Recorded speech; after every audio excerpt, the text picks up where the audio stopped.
Do you notice the words they use? Ancient masters of celestial lore.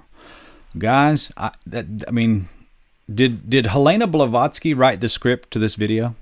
Because it really does seem like it. When we say the names, right? So we speak their names, we say her name, say their names. We do that all the time, that you kind of invoke that spirit, and then those spirits actually become present with you, right? But guys, they're saying that when you say her name, you invoke her spirit, and she comes and you can resurrect. That's what these ladies actually just said. Right now, you live in a very charged political climate. Many people are becoming more divided now more than ever.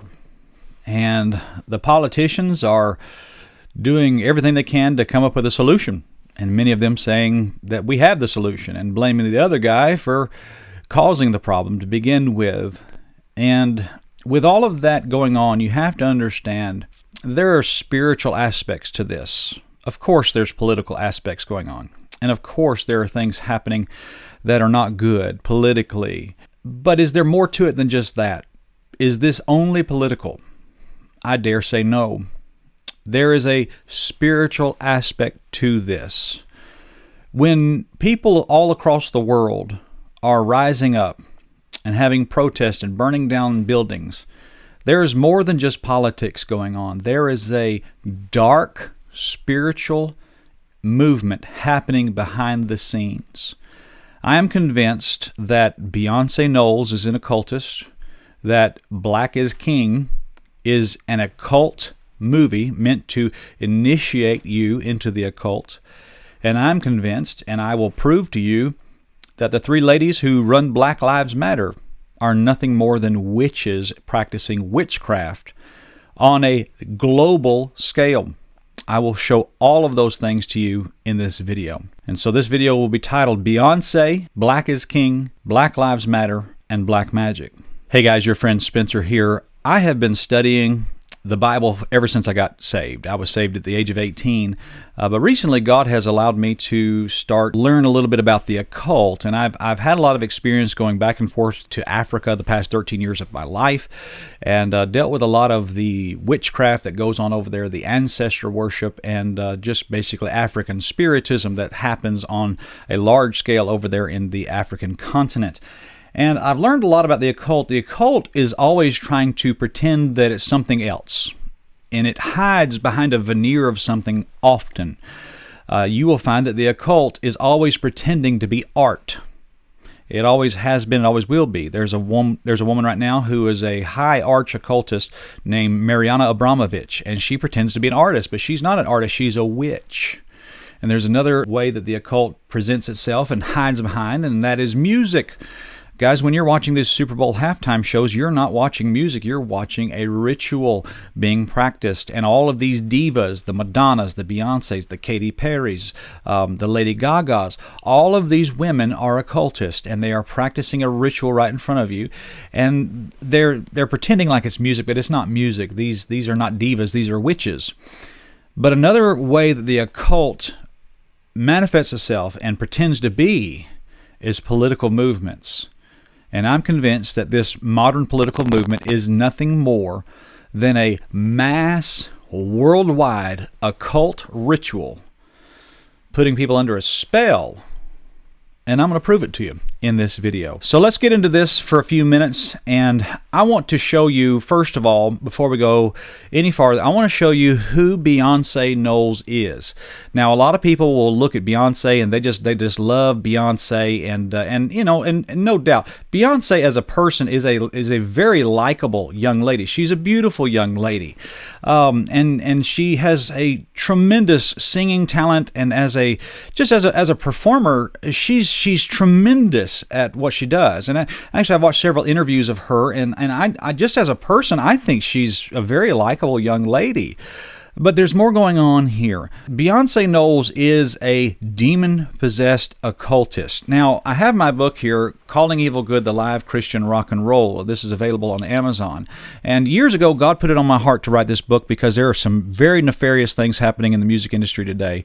And one of the ladies I dealt with in this book was Beyonce Knowles.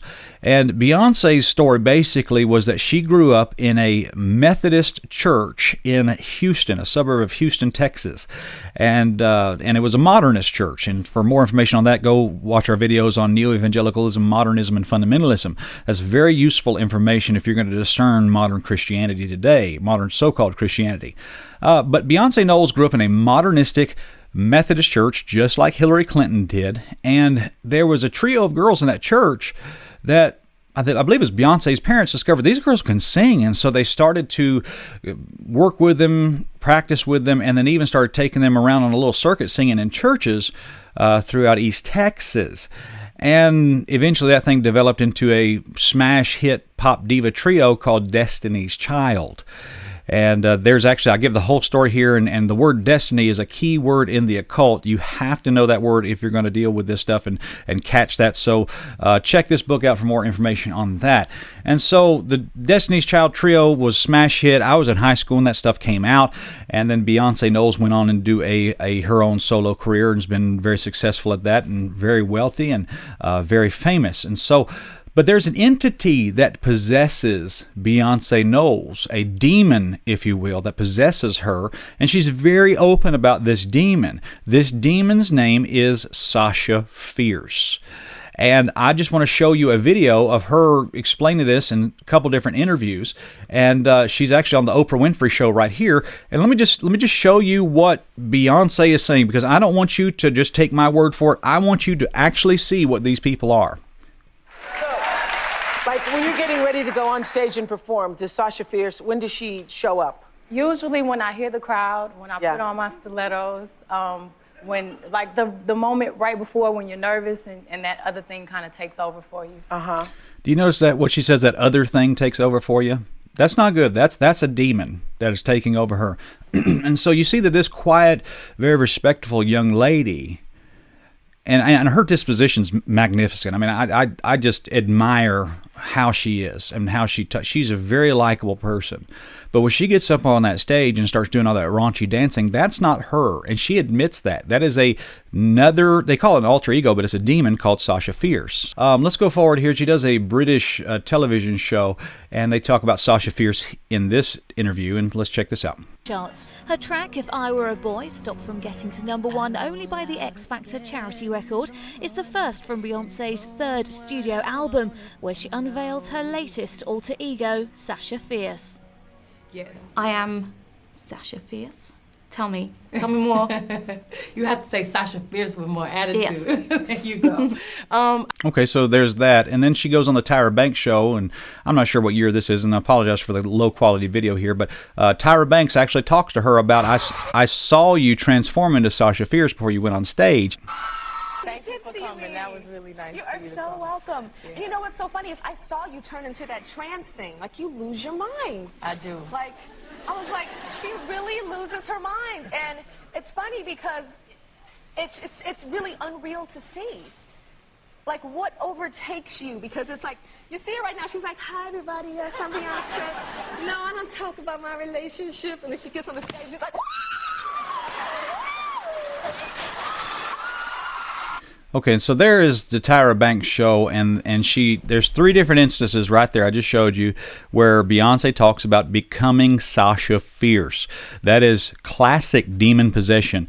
Beyonce Knowles is a demon-possessed young lady. She is an occultist. She is not herself. And you know, you see in the Bible demon possession, men that are into all that stuff. Guys, she is not a role model for anybody, including black young ladies. She does not need to be your role model because she is a demon-possessed woman.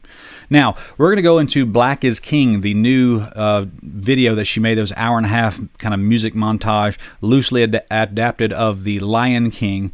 And we're going to get into the occultism in that. But before we do that, I need to play a clip for you so that you can help us, just to help you connect all the dots from 3rd Adam 2. And so we're going to explain the pagan trinity, Semiramis, Tammuz, and Nimrod, and this will help you understand what we're about to see in Black is King, because that pagan trinity is all throughout this video. And now you have to understand the past. You have Nimrod, who is the leader of the people of Babel, and he actually fell in love with a woman named Semiramis. Pagan history teaches that Semiramis was an arch occultist, and she was a very seductive person, and so Nimrod fell for her and ended up marrying her. The problem was that she was a harlot woman, and so what he did is he married her, made her the queen, declared her the Holy Virgin.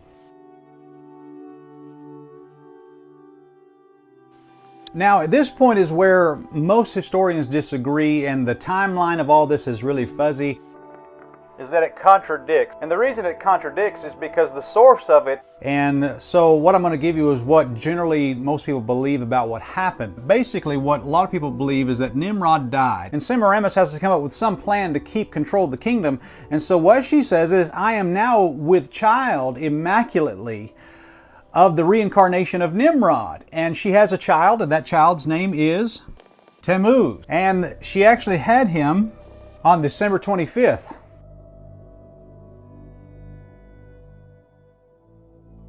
And so now you have basically the pagan trinity. You have Nimrod and Semiramis and Tammuz. And Nimrod was declared to be the god of the sun. Semiramis was declared to be goddess of the moon. And Tammuz was declared to be the son of the stars. As this religion evolved over time, the emphasis was not placed on Nimrod, it was not placed on Tammuz. The emphasis was placed on Semiramis, the woman. And what Semiramis was declared to be was and Tammuz was declared to be, and she was declared to be the queen of heaven.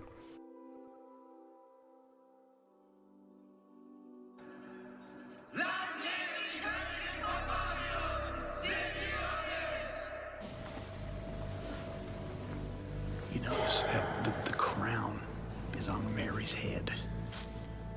Okay, that's baby Jesus, but the crown's on Mary's head because she's the queen of heaven. And so all the worship pointed to the Holy Mother and the Divine Son.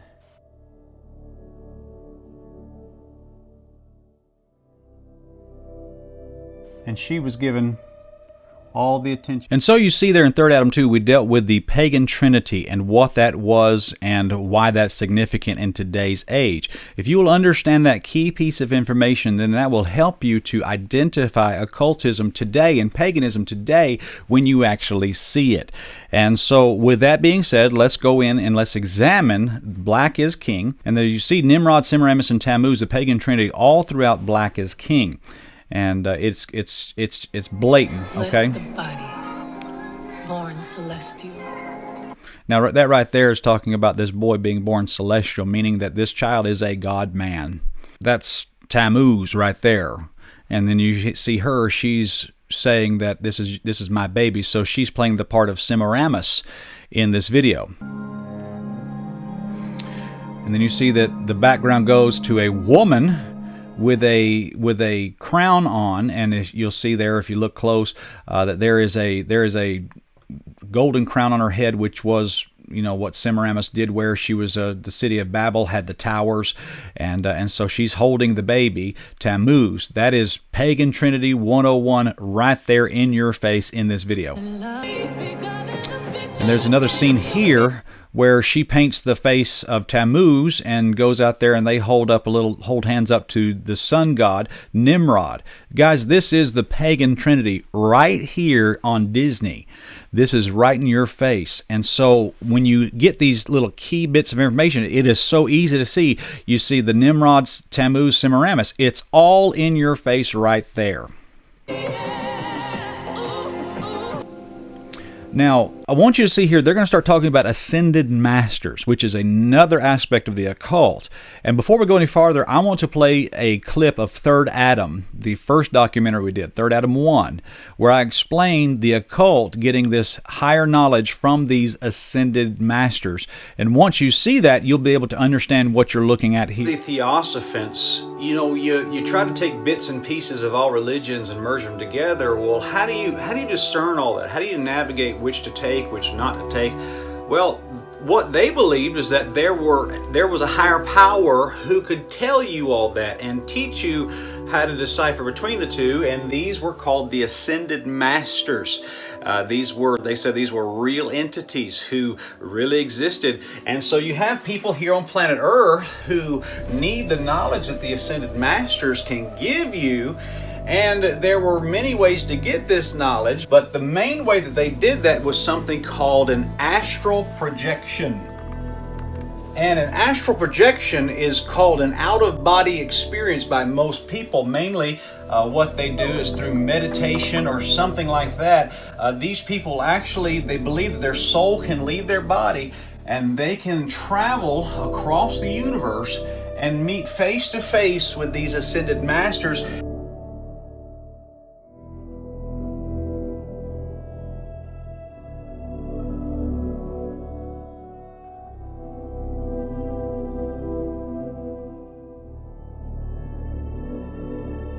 And gain that knowledge, and after they gain that knowledge from these Ascended Masters, then they can come back down and have that knowledge and share that knowledge with mankind and other people.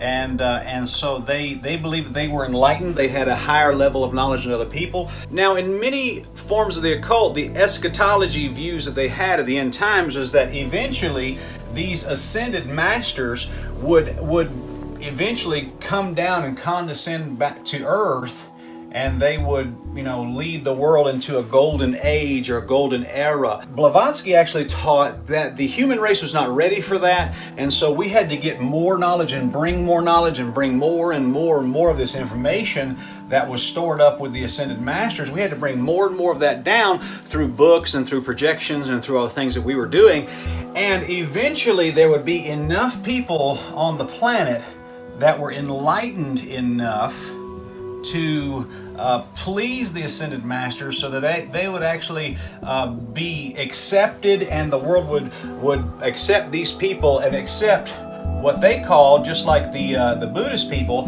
they called the Maitreya, the one world leader, and that's what they were looking for. They would teach that there was people who had such divine knowledge imparted to them that they actually achieved another level of humanity, almost like a godlike status, and they believed that the first one was named Buddha. And they believed that the second one was actually named Jesus.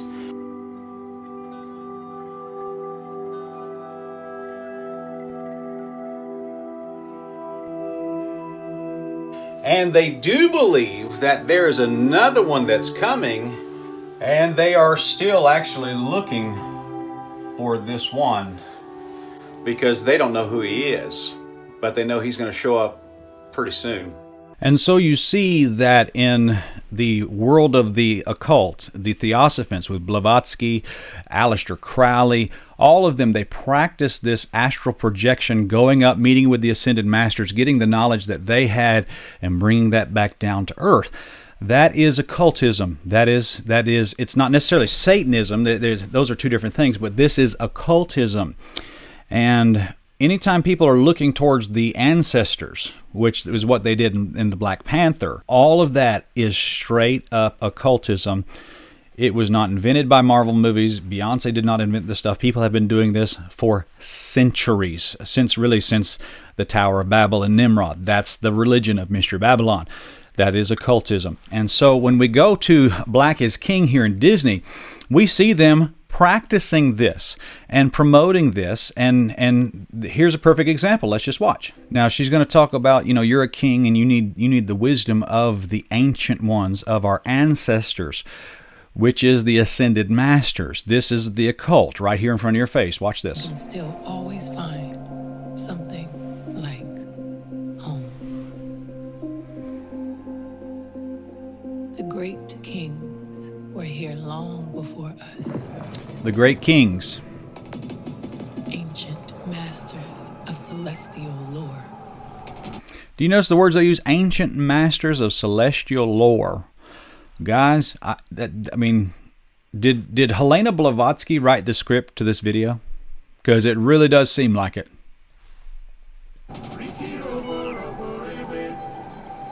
But what you're going to see here is this is Simba, and he is going to meet with the ascended masters, and he's going to have an astral projection, just like what we talked about here. So this is what it actually says in the Black is King video. Look at the stars.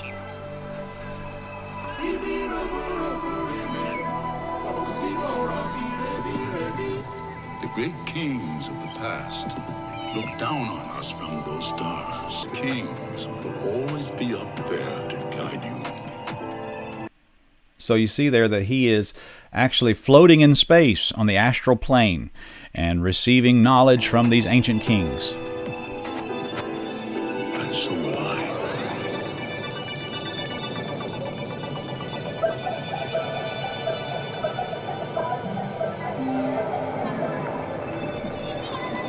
Textbook astral projection.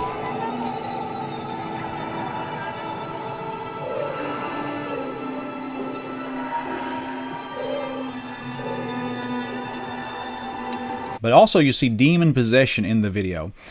And you'll see that there's a scene here where Uncle Scar, that's who he is right there.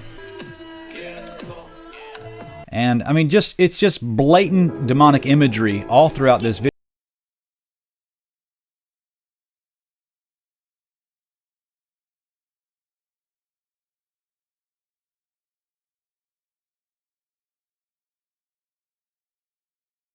Dark stuff, and being catered to children, but there's a lot of demon possession there. Now there's a lot of strong Hindu imagery in this video, and I want to try to explain it to you.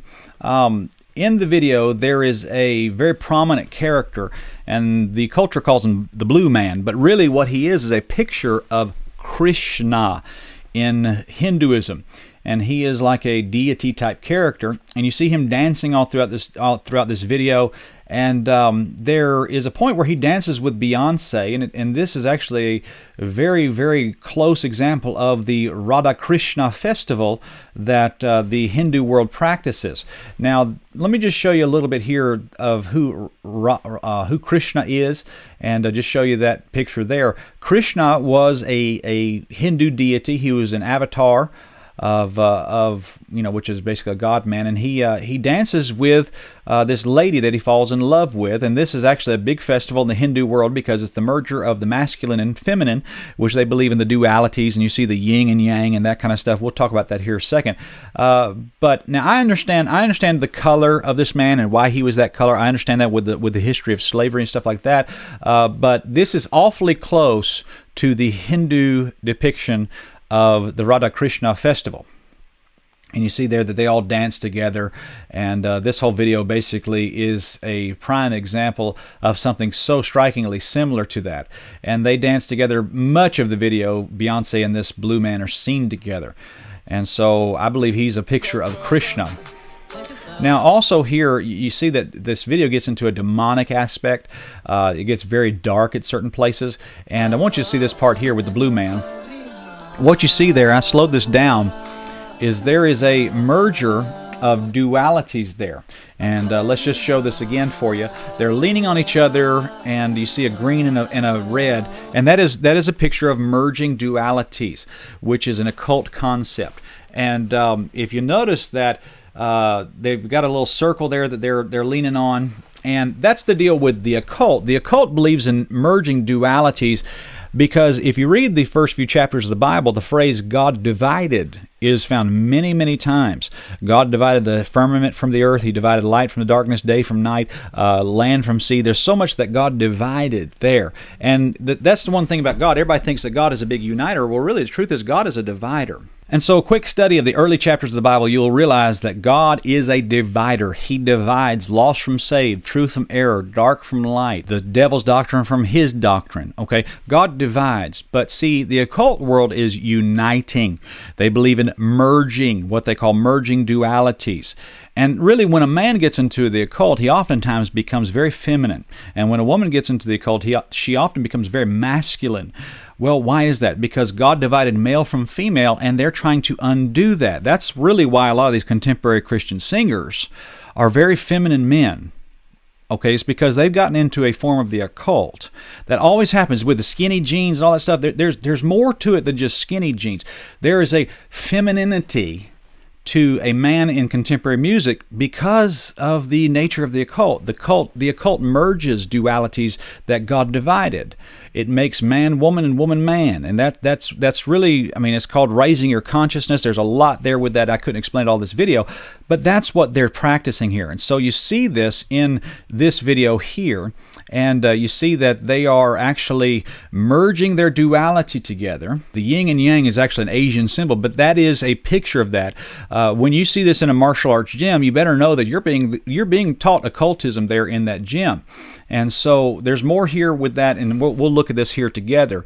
But the merging dualities is a very, very prominent thing in this video.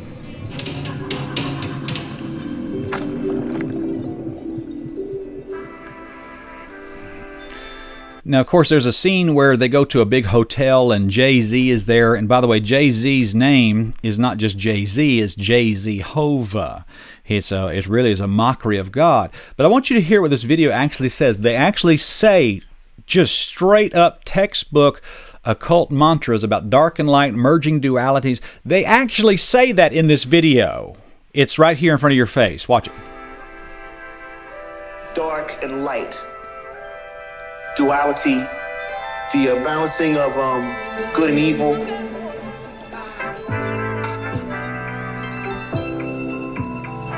All of this is what you need to make a move. Okay, and if you notice, they're on a checkerboard. Okay, so the guy actually said it. He says dualities, good and evil, balancing good and evil, merging dualities. That's what he said. And if you notice that there's a scene here where they're all on a checkerboard and they're all, playing a game of chess. And the chessboard is often used in the occult to depict this balance concept. You see that right there? They're on a chessboard, the black and the white, the yin and the yang, the divine feminine, divine masculine. All of that is occultism. If you go into a Catholic church, lots of times the floor is checkered. If you go to 3rd Adam 2, you'll see that we walked into a Catholic church in Paris, and the floor was complete checkerboard all the way through. Well, that's a merging duality concept. That's an occult concept.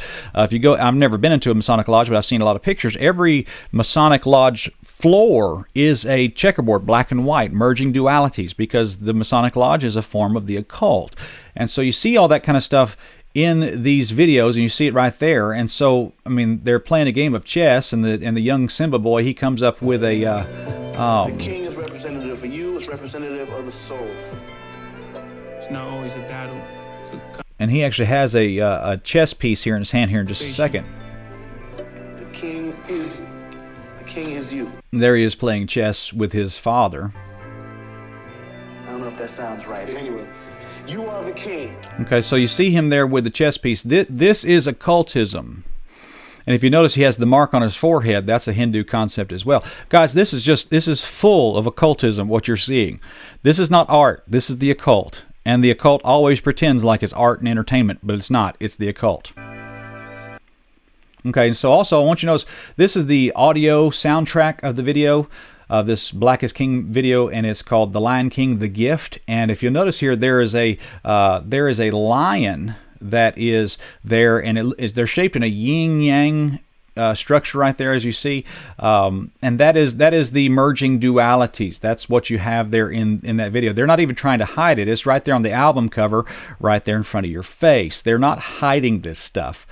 They don't need to hide anymore, because everybody's so illiterate when it comes to this stuff. Nobody even knows what they're watching anymore. Everybody just thinks it's entertainment, and nobody has their spiritual armor on or just spiritual discernment anymore. So that's what you have. Now, the next thing here is that you'll see that there is a segment where there's a lot of ancestor worship, and this is a form of worshiping the ascended masters that we dealt with in 3rd Adam 1. And you'll see this right here in this segment that is played in the Black is King video. I'm here, Mother. I'm home.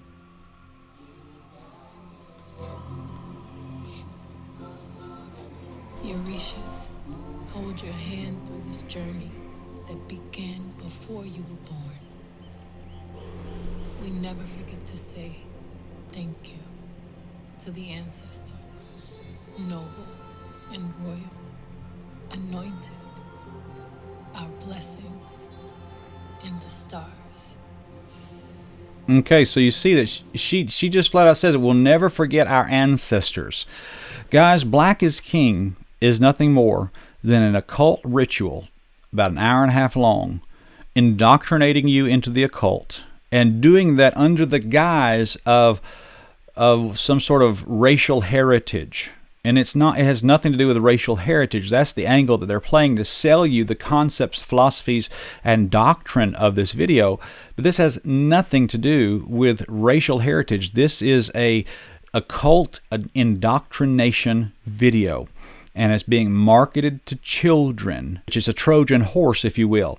You think you're getting some sort of heritage pride, but really all it is it's an occult ritual that is indoctrinating you into the occult. That's all it is. Okay, now that we've dealt with what the occult is and what the pagan trinity is, and dealt with who Beyonce Knowles is, she's an open occultist. Black is King is open occultism, just being streamed right there into your own living room through Disney Plus services. And all the merging of dualities and all the ancestor worship, which is the ascended masters, all of that straight out of the occult. Helena Blavatsky practiced that, and now they're indoctrinating people into that through the medium of television. There is a political movement that has risen today, and here it is. And so they were put on Time magazine. This BLM movement was started by these three ladies, and their names are right here: Patricia Cullors, Alicia Garza, Opal Tometi. And these are the three ladies right there put on the cover of Time magazine. Well, I want you to see a video that was done, a Zoom meeting between two of these ladies, and I want you to see the things that they're talking about are so blatantly demonic that it's frightening to me. These three ladies practice witchcraft, African witchcraft, and I have had a lot of experience with that. I don't work a regular job. I've been full-time ministry for over 13 years of my life, going in and out of Africa. So when I speak about this, I know what I'm talking about. These ladies practice ancestor worship, which is occultism. And the only difference is it's not necessarily Western occultism. It is African occultism, an African form of that. And what they're doing is they're playing on people's emotions, saying, we need to be proud of what we are racially, so that they can lure you in to African witchcraft. This is not good. This is black magic that is being practiced on people, and it's disguising itself as a political movement. Let's watch this video, and you just watch what these ladies are saying for themselves. I mean, it's right there in your face what they're teaching and what they're saying. So let's watch this Skype interview, this Zoom meeting that these people did. Sharing too much, but we become very intimate with the spirits that we call on regularly, right? Like each of. And so they're talking to each other here, and they're talking about the spirits that they call upon, and they're going to name deceased people. And they call upon their spirits, and they come sit in the living room with them, okay? Seems to have a different presence and personality. I laugh a lot with Waukesha, and so they're saying that, these people that have died at the hands of police, we call upon their spirits, and we talk to them. That is demon summoning. Is what they're doing. Now, they talk about, I laugh with Waukesha, and Waukesha Wilson was a young lady, and I put a note there on the screen, the young lady that died in police custody in 2016, and the police did investigation, said that she committed suicide, but the movement here said that no, we believe that she was killed at the hands of police. And so this lady is saying that I call upon Waukesha, and we sit down together and we talk, and I laugh a lot. Guys, that is demonic, what she just said. That is satanically evil, what she just said. But I'm gonna back it up. Let's just let her speak again. The spirits that we call on regularly, right? Like each of them seems to have a different presence and personality. I laugh a lot with Waukesha, and I didn't meet her in her body, right? I met her through this work. Okay, so that's what she said. They're practicing that. And so when you do that, say their name, they're actually teaching you to summon these spirits of these deceased people. Guys, I'm telling you, this is black magic that they're teaching you to practice. It's a very important practice. Hashtags are, for us, are way more than a hashtag. It is literally almost resurrecting a spirit so they can work through us to get the work that we need to get done. She said it. She said these hashtags and saying their names is resurrecting a spirit so that we can have that power to get this work done. This is black magic. Black Lives Matter is black magic, disguising itself as a political movement. I started to feel personally connected and responsible and accountable to them. Both. She's talking about the demons that are possessing her, are driving her to run this movement. From a deeply political place, but also from a deeply spiritual place. And always, you know, in my tradition, you offer things that your loved one who passed away would want, you know. Okay, so she's describing her West African tradition is what she calls it, but it really is West African witchcraft. And they offer things to people who have gone on before, and they do this in many religions, but they offer, you know, tobacco or an alcoholic beverage or something like that. So that's what they do. Whether it's like honey or tobacco, or things like that. And it's so important, not just for us to be in direct relationship to our people who've passed, but also for them to know we've remembered them. I believe so many of them work through us. I feel like. And see, did you catch that? She says, I believe so many of these spirits work through us. I don't know what more there is for me to say, but let's keep watching. In our tradition, and our traditional practice, and people who practice, you know, traditions from West African places, one of the big is. And when she says tradition, she's talking about her witchcraft. That's what she means. Guys, I've worked in Africa for over a decade of my life. That's what she means. That's what she's talking about, a West African witchcraft. Remembering your ancestors. And I feel like part of the story in the building of BLM was about remembering and remembering our people, not based off of a white supremacist memory, which would be about, you know, slandering them and putting their names in the newspaper and showing their mugshots, but instead remembering them from the place that their mothers and their fathers and their family would want us to remember them, and even if we didn't know them personally. Okay, so she's saying that we don't want to celebrate them the way the racist people do, but we want to celebrate them the way they should be, which is through a pagan form of African witchcraft. Come out into the streets and we pray. You know, the first thing that we do when we hear of a murder is we come out, we pray, we pour libation. We built with the community where the person's life was stolen. Okay, that libation, that's a pagan practice where you pour out a drink offering to a spirit that has passed on. And that's what they're talking about there. So libation is a very key word.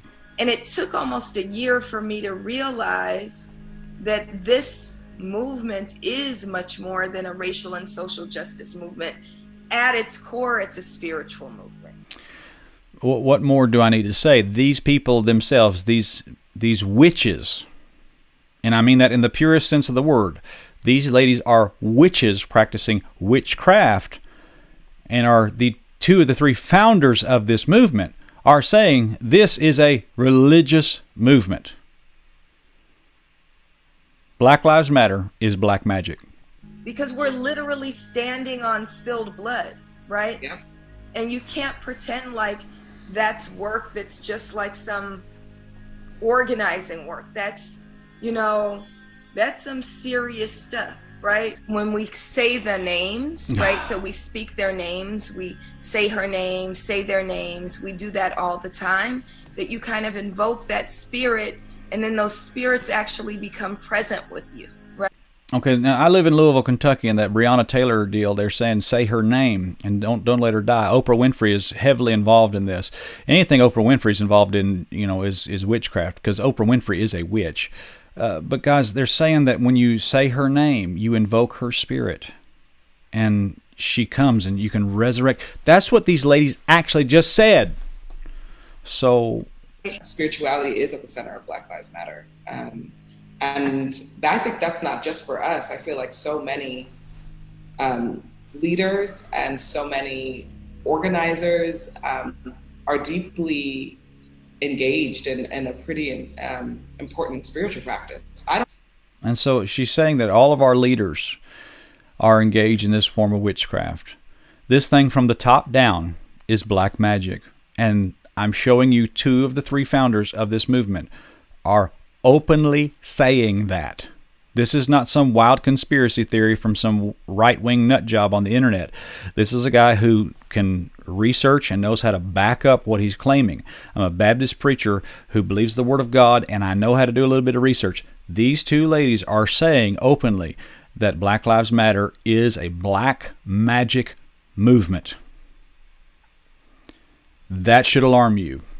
I think I could do this work without that. I don't think I could do it as long as I've done it and as consistently. It feels like if I didn't do that, it would be antithetical to this work. And so in conclusion of this video, I want to beg with you, please, you and I may not have the same culture. We may not have the same political views. But I want to beg you, please, please, please, please, do not fall for this movement here. This is nothing more than a satanic Trojan horse designed to appear as a political movement promising equity, promising equality, promising a just society to live in. But secretly in the core of this is black magic. And guys, I'm not trying to make you a Republican. I'm not trying to make you a capitalist. I'm not necessarily even trying to make you a Baptist. I do want to make you a Christian, though, and I do want to make you aware that this is demonic. This is demonic. And I beg you, friend, your soul is at stake here.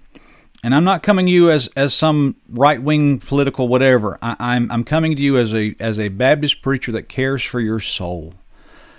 I do not want you getting involved with this, not because I don't want you to have equality or equity or justice. That's not what I'm saying here. This movement right here is not a train that you want to get on, because this train goes to hell.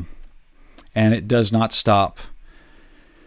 Your soul is at stake. What I am saying is that I have a responsibility before God to warn you of the wiles of the devil. This is a well-laid trap for souls. And guys, I do not want you getting into this thinking that this is going to bring you some political promises or political prosperity. This will not take you to the promised land. This will take you to hell. And guys, I beg with you and I plead with you, because I've seen so much bad, so much manipulation, so many lies being told, that I'm sick of it. I'm sick to death of this. Here's my heart. Like the Apostle Paul said here in the book of Acts chapter 26, he gives his testimony. And he says, delivering thee from the people and from the Gentiles, unto whom now I send thee. He says this is what I want to do to the Gentiles, to open their eyes and to turn them from darkness to light and from the power of Satan unto God, that they might receive forgiveness of sins and inheritance among them which are sanctified by faith that is in me. Friend, that's my heart for you today. I want you to know that this movement and these entertainers and these movies are darkness spiritually. And they are playing on you, trying to get you to promote your heritage, which is nothing wrong with that. But like I said, it's a Trojan horse designed to look like a political movement, look like something that is promising and good, but at the very core, this is evil, this is black magic, this is wrong, and this will take you to hell. My friend, what I want to encourage you to do today is to trust Jesus Christ as your Lord and Savior. I want you to be turned from darkness to light and from the power of Satan unto God, that you may receive forgiveness of sins and inheritance among them which are sanctified by faith. That is in me.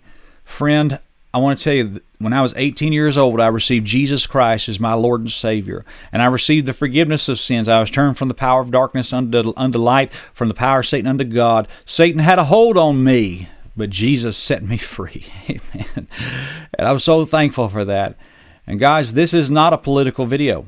This is not a political commentary on anything political. This is a Baptist preacher speaking to you about spiritual issues that are going on right now. And this is a unbelievable, heretical, damnable heretical thing that will take you straight to hell. And I have a policy when it comes to people, especially like people that I go to church with and friends that I have. I'll leave you alone for the most part as far as, little things that you may do that I disagree with. I'll leave you alone on all that. But if I see you walking off a cliff, I'll say something because I love you and I care about you. And this movement is a spiritual cliff that if you go over it, you might not come back. And I care enough to warn you about it. Don't go down this road. Guys, we love you. Subscribe to our channel. Many more videos just like this coming around the bend. So God bless you, friend, and we'll see you soon.